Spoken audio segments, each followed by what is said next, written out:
Assalamualaikum warahmatullahi wabarakatuh teman-teman. Balik lagi di GEP Media Channel dengan aku Kak Rahmi. Nah teman-teman, hari ini kita akan ngebahas prediksi soal SNBT 2023 pemahaman bacaan dan menulis. Seperti apa soal dan pembahasannya?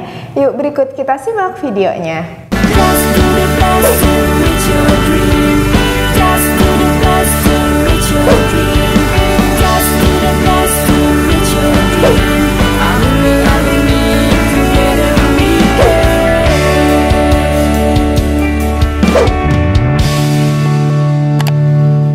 Mau belajar TPS UTBK 2023 versi terbaru?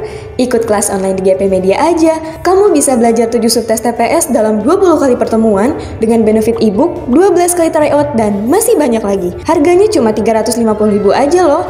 Ayo buruan daftar dan jangan ketinggalan. Kapan lagi kamu bisa ikutan tryout UTBK gratis di GP Media kalau bukan sekarang? Ikuti syaratnya dan kirim bukti screenshot di gpmedia.id ya. Jangan sampai ketinggalan. Buat kalian yang lagi cari tryout SNBT dan ujian mandiri untuk masuk PTN, kita punya solusinya. GEP Media menyediakan tryout SNBT dan ujian mandiri untuk beberapa PTN ternama di Indonesia. Mulai dari harga 10.000, kalian sudah dapat ribuan soal prediksi, video pembahasan, dan ada kelas online juga loh. Yuk daftar sekarang. Oke, kita bahas soal pertama. Kata yang paling tepat untuk melengkapi titik-titik nomor 5 adalah, berarti teman-teman fokus saja di titik-titik nomor 5. Berarti ini kan ya ada rumpang yang kosong gitu. Jadi teman-teman disuruh melengkapi kira-kira kata apa yang paling tepat sehingga nanti kalimat tersebut berkaitan. Nah, kalau misalkan kita lihat kalimatnya di sini adalah hasil sensus penduduk tahun 2014 bla bla bla, jumlah lansia di Indonesia capai 18,1 juta orang. Jadi kata yang tepat untuk melengkapi titik nomor 5 ini adalah kata mencatat.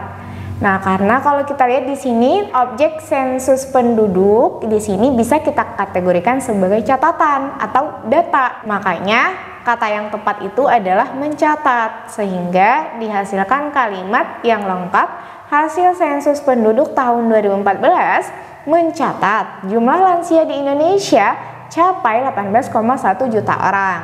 Berarti kalau kita lihat dari opsi yang disediakan gitu ya, opsi yang A mengatakan kurang tepat ya, karena tadi balik lagi ada sensus penduduk dan itu kita kategorikan sebagai yang namanya catatan atau data. Untuk opsi yang B menyatakan kurang tepat. Opsi C menginformasikan, nah ini masih kurang tepat. Opsi D mengetahui juga kurang tepat. Jadi jawabannya adalah opsi yang E, mencatat. Oke, sekarang kita lihat soal berikutnya. Pertimbangkan apakah bagian bernomor 6 perlu diperbaiki atau tidak. Jadi teman-teman, nah sekarang fokus ke nomor 6 aja. Jadi nomor 6 itu ada kata imobilisasi gitu ya. Nah, kira-kira apakah kata ini penulisan katanya sudah tepat atau tidak? Perlu kita perbaiki atau tidak? Kata imobilisasi teman-teman gitu ya, menurut KBBI penulisannya itu masih kurang tepat. Jadi harus kita perbaiki atau ini perlu diperbaiki.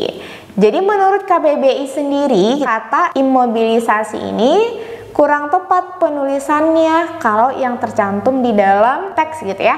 Seharusnya kata yang tepat itu adalah M-nya itu tidak double penulisannya seperti yang tertera di teksnya. Seharusnya M-nya satu saja hurufnya. Jadi imobilisasi jadinya. Imobilisasi. Nah, jadi imobilisasi itu apa gitu ya teman-teman. Nah, jadi imobilisasi sendiri itu adalah pengubahan bentuk inorganik unsur hara menjadi bentuk organik lainnya sebagai hasil asimilasi unsur tersebut, seperti itu. Jadi kalau penulisan yang sesuai KBBI itu adalah M-nya itu tidak double, harusnya satu saja. Makanya ini perlu diperbaiki. Jadi kalau misalkan kita lihat opsi yang A tidak perlu diperbaiki, berarti ini salah. Opsi B imobilisasi ini masih salah ya. Nah, seharusnya ini kita perbaiki gitu. Nah, berarti untuk opsi yang C imobilisasi, nah ini sudah tepat penggunaan hurufnya. Opsi D imobilisi kurang tepat dan E imobilisi juga kurang tepat. Jadi jawabannya adalah opsi yang C imobilisasi. Sekarang kita lihat soal berikutnya. Kesalahan yang terdapat pada kalimat yang bergaris bawah adalah.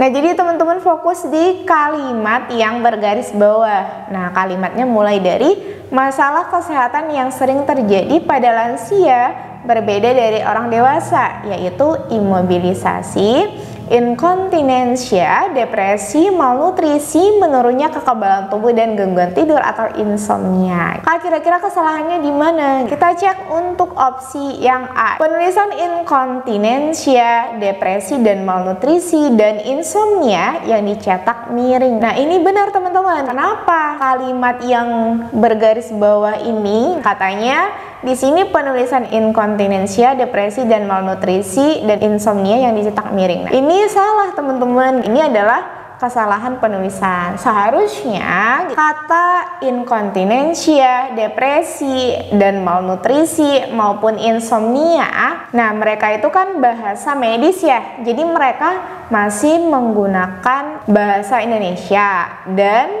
dia tidak boleh dibubuhi tanda miring gitu ya, atau penulisan katanya tidak boleh dimiringkan gitu. Seharusnya kata inkontinensia di sini harusnya seperti penulisan biasa aja gitu ya, tidak dimiringkan. Depresi, malnutrisi gitu ya, dan insomnia. Karena kan di sini dia miring ya penulisannya ya.